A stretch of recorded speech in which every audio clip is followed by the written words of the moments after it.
We're sitting on one of the most masculine things in the world, a rock. And we're looking at one of the most feminine things in the world, the sea. And they're deeply satisfying together. We can't quite analyze why we find that satisfaction and that peace and that sense of rightness.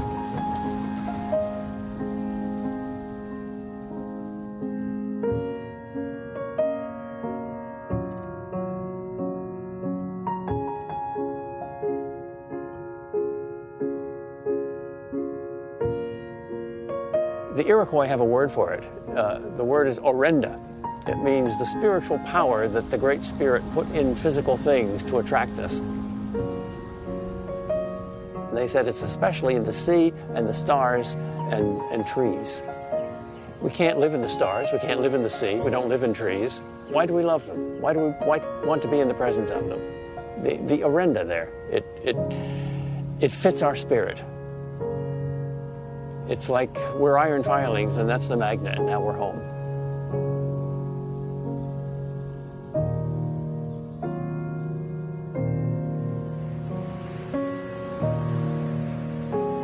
In the union between the man and the woman, each experiences a tremendous enrichment by being dazzled by the gifts and by the beauty and even by the mystery of the person of the other sex.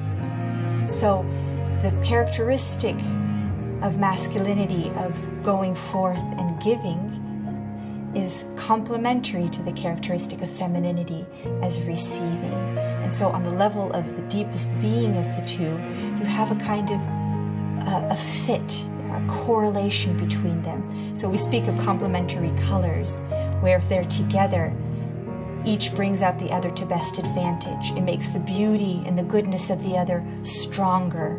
Somehow now the two can more perfectly enter into a deeper union of love.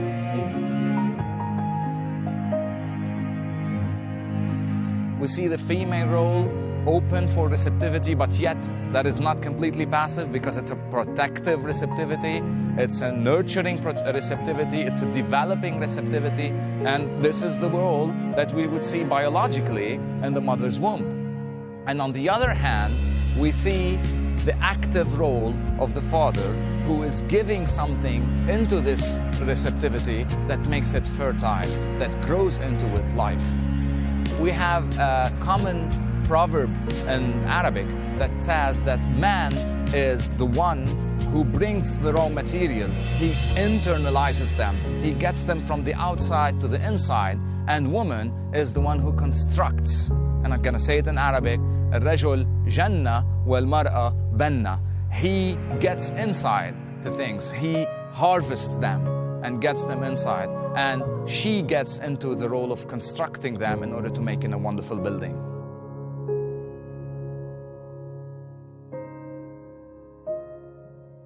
Cuando la sociedad no comprende esa importancia de esa complementariedad en la diferencia, entonces se pierde la capacidad de enriquecerse. Se encierra uno en los límites de su propio sexo. O sea, los hombres tenemos capacidades, pero tenemos límites. Y las mujeres tienen capacidades y tienen límites. La mujer, cuando tiene problemas, en promedio, lo que necesita es platicar y hablarlos. Los hombres, cuando tenemos problemas, lo que acostumbramos es callarnos. Entonces, es en el encuentro entre hombre y mujer, por ejemplo, en ese aspecto, donde podemos expandir nuestras capacidades como hombre y como mujer. Las mujeres tienen más facilidad a articular distintos saberes. Por eso tienen una capacidad más holística de procesar los conocimientos. En cambio, los hombres tenemos una más facilidad de especializarnos y concentrarnos. Entonces, cuando se produce el encuentro complementario entre hombre y mujer, es cuando hay enriquecimiento. I realize the minute you say, well, there is a typically, masculine virtue, people find exceptions. The minute you say, military valor, well, that's a masculine virtue, people say, well, what about Joan of Arc or Golda Meir? There are these exceptions. Nevertheless, it seems to me, there are certain, let's say, virtues that are more natural to the two genders. Can a man learn more feminine sort of virtues? Sure. Can a woman learn more masculine virtues? Of course. But are there some that are, I think, more naturally given to the two genders? The writer Camille Paglia, someone I don't agree with on everything, certainly, she says, Mother Nature usually wins in the end, and Mother Nature is not a feminist. What she means is, look, there are givens in the nature of things, and it's a mistake for us simply to flatten them out or try simply to exchange them. Precisely in their complementarity, we find something really rich and beautiful.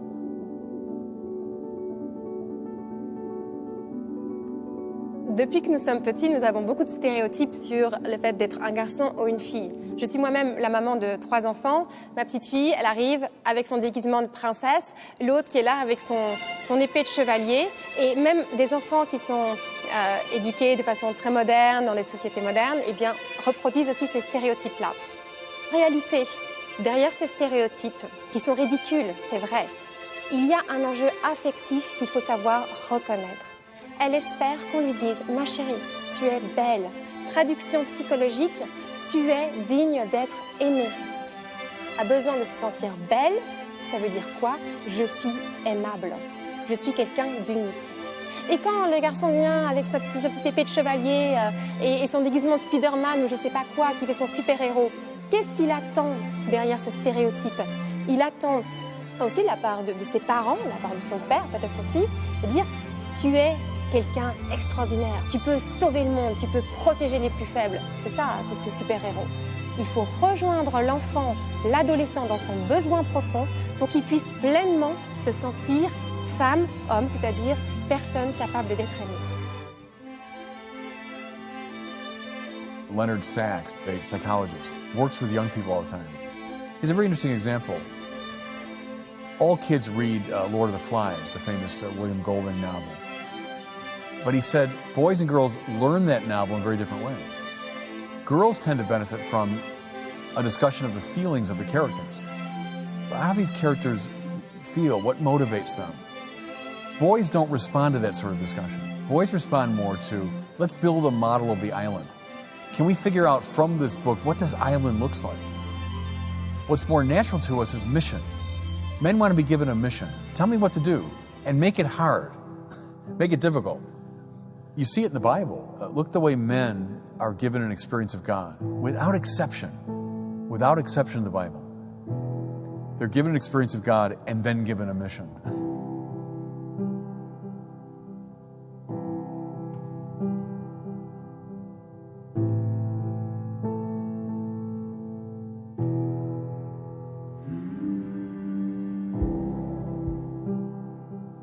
We rightly reject stereotypes because they're artificial. They're invented by society. And society's greatness is creativity. It changes, it improves. But archetypes are built into the nature of things. Masculinity and femininity are archetypes. Archetypes are inescapable, just as the air and the light and the darkness are inescapable because we're part of the cosmos. Donc aujourd'hui, dans mon expérience, je suis surprise que la question qui me soit le plus souvent posée, c'est « Est-ce que je ne serais pas homosexuelle ?» On se pose une question non pas par rapport à son identité d'homme ou de femme, mais par rapport à sa sexualité. Pourquoi? C'est-à-dire que l'identité n'est plus pensée dans le fait d'être homme ou femme, mais est pensée en fonction de son orientation sexuelle. Donc, quand un adolescent, 15, 16, 17 ans, il se pose la question qu'on s'est tous posée, qui suis-je? Qu'est-ce que je veux vivre dans ma vie? Il va transformer cette question en disant quelles sont mes attirances et mes désirs sexuels? Ce sont mes attirances et mes désirs sexuels qui vont déterminer qui je suis profondément. Et pas le fait que j'ai un corps d'homme ou j'ai un corps de femme. Et cette question, est-ce que je suis homosexuelle ou je suis hétérosexuelle, génère beaucoup d'angoisse parce que comment savoir? Qu'est-ce que ça veut dire je suis homosexuelle ou je suis hétérosexuelle? En fait, ça veut rien dire. Ce sont des termes qui ont été utilisés pour un combat politique. dans lequel de mes désirs je dois choisir pour déterminer que je serai homosexuel ou hétérosexuel. Ce qu'on est, c'est homme ou femme. On est d'abord avant tout une personne humaine. Et c'est là-dessus qu'il faut revenir pour calmer les angoisses.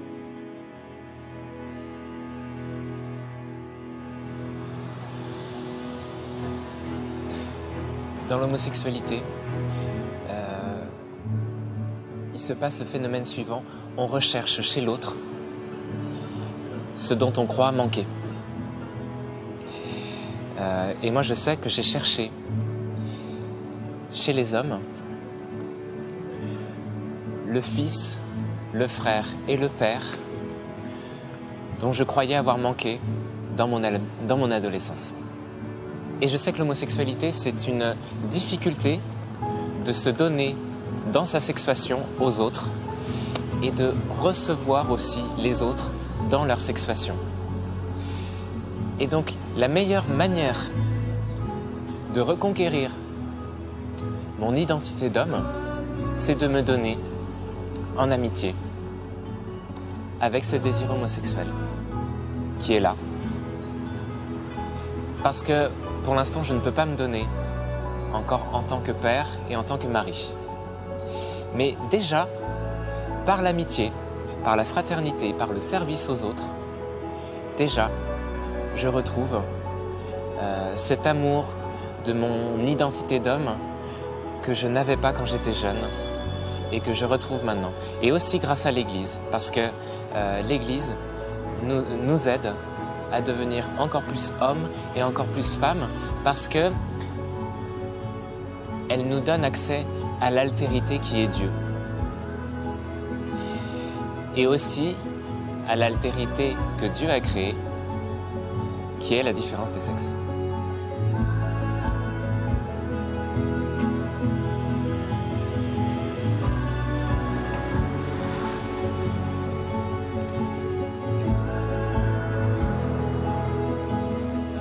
Il se vit dans la différence. Donc si on masque les différences, on n'a plus de désir. Donc on fait une société un peu asexuée. Et c'est ce qui est en train d'arriver en Occident. Alors on pourrait se dire, tant mieux, les rapports vont être plus paisibles. Mais le problème, c'est que dans le désir sexuel, c'est d'abord un mouvement de vie. C'est quelque chose qui nous fait vivre. Quand les couples viennent me voir en me disant, on n'a plus de désir sexuel l'un pour l'autre.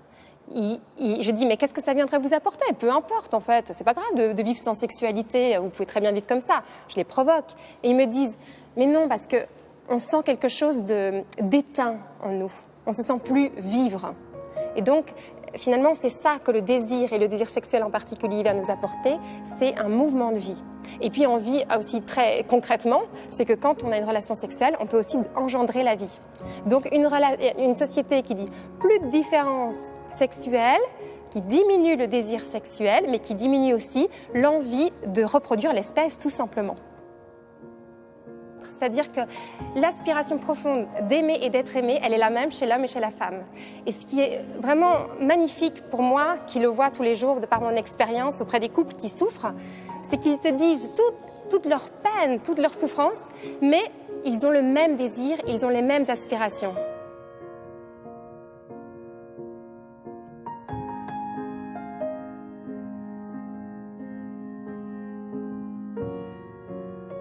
It's a fascinating question where these archetypes came from and how come we all know them.